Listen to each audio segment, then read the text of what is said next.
حضور نبی کریم رؤوف الرحیم صلی اللہ علیہ وسلم کی بارگاہ میں عرض کیا گیا کہ حضور ہمیں بتائیے کہ کون سا عمل سب سے زیادہ انسانوں کو جنت لے کے جائے گا۔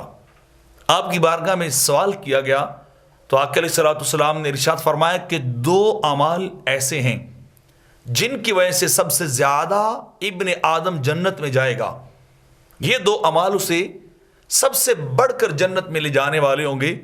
تو صحابہ نے عرض کی کہ پیارے آقا بتائیے وہ کون سے دو اعمال ہیں؟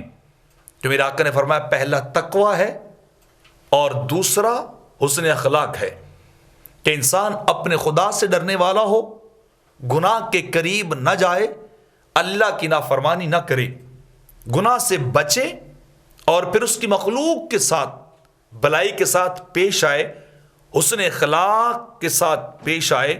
تو یہ دو عمل ایسے ہیں جو سب سے زیادہ انسانوں کو جنت کی طرف لے کے جانے والے ہوں گے۔ اور پھر میرے آقا سے یہ سوال بھی کیا گیا کہ حضور اتنا بتائیے جہنم میں کون سی چیز سب سے زیادہ انسانوں کو لے کے جانے والی ہوگی؟ تو میرے آقا علیہ الصلوۃ والسلام نے فرمایا وہ بھی دو چیزیں ہیں۔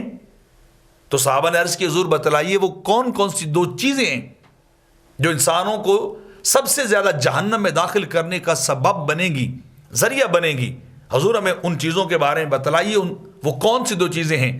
تو میرے آقا نے فرمایا کہ پہلی انسان کی شرمگاہ ہے اور دوسری انسان کی زبان ہے۔